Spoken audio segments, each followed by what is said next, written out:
नमस्कार दोस्तों, मैं हूं आपका दोस्त, आपका गाइड, आपका टीचर उज्जवल कश्यप। स्वागत करता हूं आपका अपने YouTube चैनल पे जो है आई डिजायर एजुकेशन। कैसे हैं आप लोग? उम्मीद करता हूं अच्छे होंगे। बात कर रहे थे हम लोग थ्योरी ऑफ मेटल कटिंग की और बात की थी हमने मर्चेंट सर्किल डायग्राम की। मर्चेंट सर्किल डायग्राम की प्लॉट करने के दौरान हमने सारे एंगल्स को डिफाइन किया था और बेसिक मैथमेटिकल रिलेशंस को डिफाइन किया था, जिससे आप अपने डिफरेंट फोर्सेस की वैल्यू को कैलकुलेट कर सकते हैं।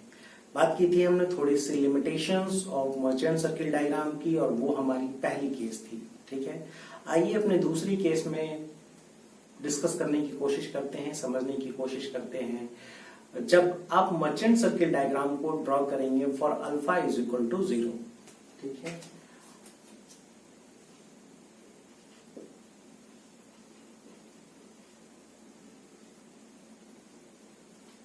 देखिए, अगर आप अल्फा इज इक्वल टू 0 के लिए मर्चेंट सर्किल डायग्राम को ड्रॉ कर रहे हैं तो आप थोड़ी इमेजिनेशन कर सकते हैं कि आपकी जो टूल रेक फेस जो थी वो अटैच हो जाएगी आपकी वाई एक्सिस के अलॉन्ग, और वहां जो अल्फा की वैल्यू थी वो हो जाएगी 0। मतलब फ्रिक्शन जो आएगी, फ्रिक्शन फोर्स की जो डायरेक्शन आएगी वो आएगी अलोंग द वाई एक्सिस। आइए इस चीज को प्लॉट करके देखते हैं।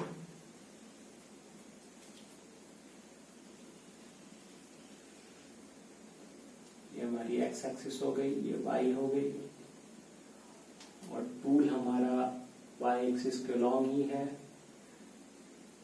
मतलब रेक फेस इसका वाई के लॉन्ग है, टूल हो गई। फ्रिक्शन फोर्स की अगर डायरेक्शन, कटिंग फोर्स की अगर डायरेक्शन कहें तो ये हमारी कटिंग फोर्स की डायरेक्शन है, और इसके परपेंडिकुलर हमारी एक्ट होगी थर्स्ट फोर्स एफ टी। अगर बात करें रिजल्टेंट की तो ये रिजल्टेंट फोर्स को शो करेगी F C and F T के बीच में। ठीक है, अगर बात करें फ्रिक्शन फोर्स की तो फ्रिक्शन फोर्स इसी ये के अलॉन्ग आ रही है, वाई एक्सिस के अलॉन्ग आ रही है, और यहाँ हमारी आ रही है नॉर्मल फ्रिक्शन फोर्स एन, और ये हो गई डायरेक्शन आपके एफ की, नॉर्मल फ्रिक्शन फोर्स की डायरेक्शन और नॉर्मल फ्रिक्शन फोर्स की डायरेक्शन। अगर शियर फोर्स की डायरेक्शन की बात करें तो ये, और similar to the previous case, inclined होगी at an angle phi which is shear angle. और बात करें नॉर्मल shear फोर्स की तो नॉर्मल shear फोर्स को आप प्लॉट कर सकते हैं इस तरीके से। ये लाइन शो कर रही है एफ एन को, नॉर्मल shear फोर्स को, और ये रिप्रेजेंट कर रही है एफ एस को।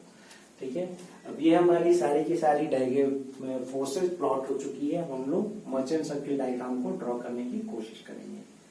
ठीक है,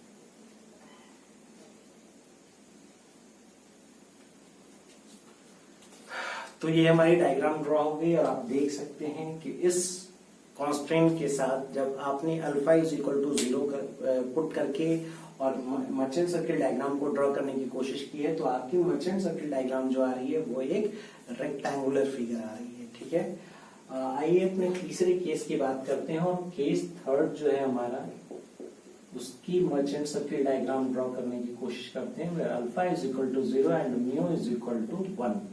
म्यू इज इक्वल टू 1 होने से क्या होगी, mu is equal to F by N हमने डिफाइन किया था। इंप्लाइज दैट अगर म्यू की वैल्यू आपकी 1 हो गई तो F will be equal to N. ठीक है, अगर इसकी डायग्राम ड्रॉ करें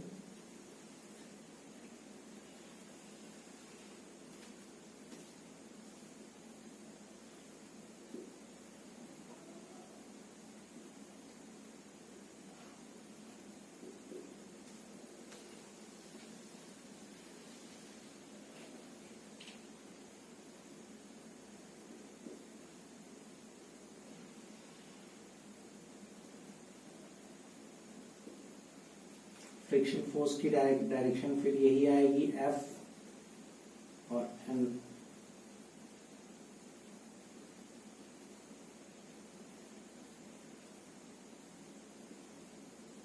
नॉर्मल फोर्स की डायरेक्शन, और ये हमारी रिजल्टेंट हो गई, हमारी शियर फोर्स हो गई Fs, और ये शियर फोर्स के परपेंडिकुलर हमारी Fn नॉर्मल शियर फोर्स की वैल्यू हो गई। और इस तरीके से फोर्सेज हम लोग ड्रॉ कर चुके हैं, और सर्किल ड्रॉ करने की कोशिश अगर करें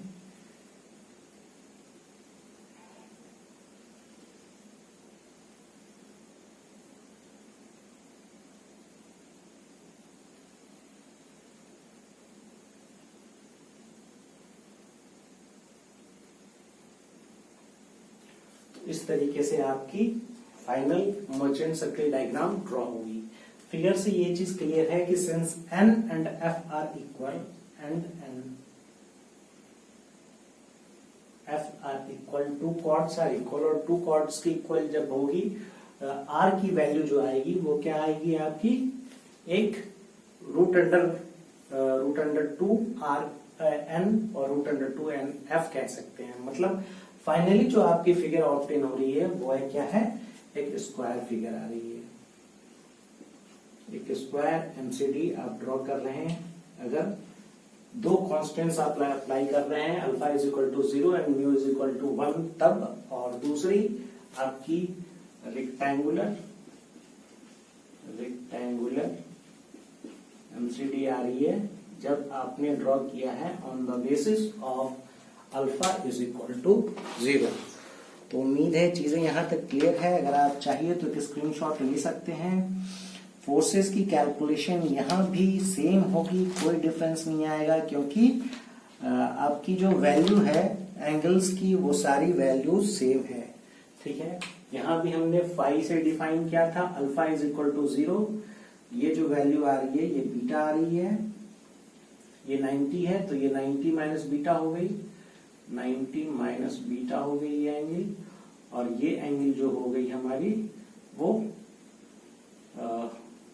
90 माइनस ये बीटा हो गई, क्योंकि अल्फा की वैल्यू यहाँ 0 है।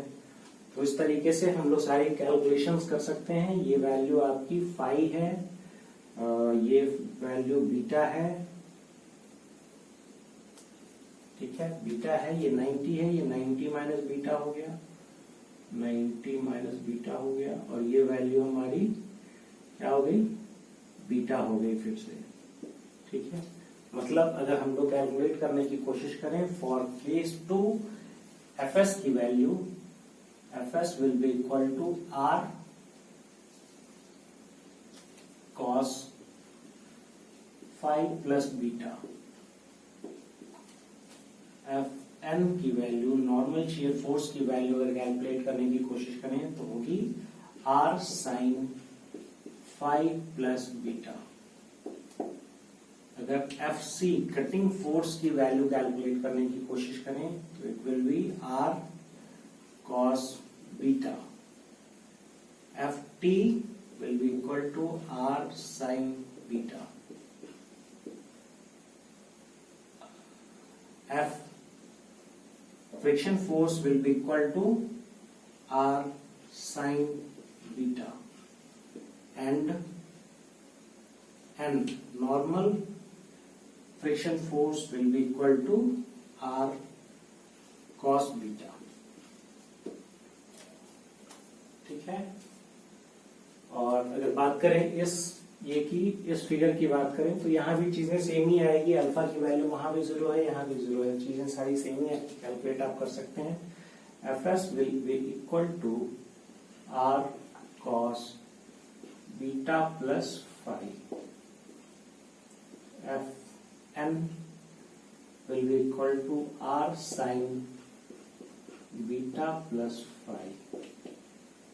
F friction force will be equal to R sin beta, and normal friction force N will be equal to R cos beta. Similarly, the cutting force Fc will be equal to R cos beta and thrust force or tangential force will be equal to R sin beta। तो ये पूरी की पूरी discussion हो गई merchant circle diagram को किस तरीके से आप डिफरेंट केसेस में ड्रॉ करेंगे। थोड़ी बातचीत और रह गई है, कुछ प्रूफ्स रह गए हैं मर्चेंट सर्किल से रिलेटेड, वो हम लोग अगली वीडियो में करने की कोशिश करेंगे, पूरी कोशिश करेंगे। ठीक है, उम्मीद है चीजें यहाँ तक आपको क्लियर है। अगर चीजें आपको समझ आ रही है तो कृपया लाइक करें, शेयर करें, सब्सक्राइब करें। मिलते हैं अगले लेक्चर में, बात करेंगे कुछ और डिटेल में, कुछ और टॉपिक्स की। थैंक यू, जय हिंद।